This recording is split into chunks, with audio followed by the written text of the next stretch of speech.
দেখো এই প্রশ্নটা কী বলছে, রবি নাকি স্টার্ট করছে স্কুলে যাওয়ার জন্য সাইকেল 8:20-তে। তো সে যদি 10 কিলোমিটার যেতে 10 কিলোমিটার স্পিডে 10 কিলোমিটার পার আওয়ার স্পিডে যায়, 8 মিনিট লেট করে, তাহলে সে 16 কিলোমিটার পার স্পিডে গেলে 10 মিনিট আগে পৌঁছে যাবে। মানে বলতে চাইছে রবি ধরো 8:20-তে বাড়ির থেকে বেরোচ্ছে, ঠিক আছে, 8:20-তে বাড়ির থেকে বেরোচ্ছে, ঠিক আছে। তো স্কুলে ধরো এক্স টাইমে পৌঁছানোর কথা, ও কী করছে 10 কিলোমিটার পার আওয়ারে ও যাচ্ছে, তার জন্য নাকি 8 মিনিট লেট হচ্ছে। মানে +8 যদি করে দেয় x+8, তাহলে ঠিকঠাক টাইমে পৌঁছে যাবে। সেম রবি কী করছে 8:20-তেই বেরোচ্ছে, ঠিক আছে, ও নাকি যাচ্ছে 16 কিলোমিটার পার আওয়ারে, তার জন্য নাকি ওর 10 মিনিট ফার্স্টে পৌঁছে যাচ্ছে। মানে x- যদি 10-এ পৌঁছায় তাহলে ঠিকঠাক টাইমে পৌঁছে যাবে। 10 মিনিট আগে পৌঁছেছে না, তাহলে 10 মিনিট যদি মানে ফার্স্ট পৌঁছে গেছে না, তাহলে x-10 যদি করে তাহলে ঠিকঠাক টাইমে পৌঁছে যাবে, রাইট। সেকেন্ড 10 মিনিট, ওকে।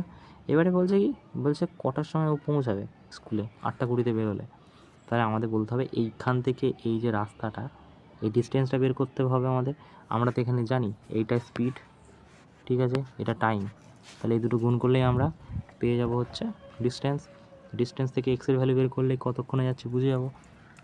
তাই স্পিড কত, 10-এর স্পিডে যাচ্ছে, রাস্তা কত x+8, ঠিক আছে, এটা মিনিটে আছে, 60 দিয়ে ভাগ করলে ঘন্টা হয়ে গেল, ইজিক্যাল টু এটা কত আছে 16 স্পিডে যাচ্ছে, নাকি 16 স্পিডে যাচ্ছে,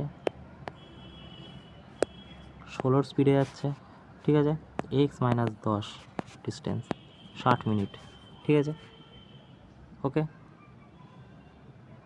সো এই 60 তো কেটে যাবে, রাইট। তাহলে এখানে কত হচ্ছে, এখানে আমরা বলতে পারি যে 10x plus 80 is equal two 16x minus 160, ঠিক আছে।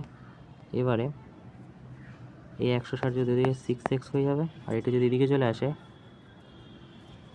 240 হয়ে যাবে, 4×6 24, এক্সের মান কত হয়ে গেল 40, তাই না। তাহলে ও কটার সময় যাচ্ছে 40-এ যাচ্ছে, ঠিক আছে। তাহলে 8টার সময় বেরিয়ে 40 মানে কটায় 9টায় পৌঁছে যাচ্ছে, তাই না। 40 মিনিট মানে কটা 9টা, 8:20 থেকে 40 মিনিট 9টা, ওকে।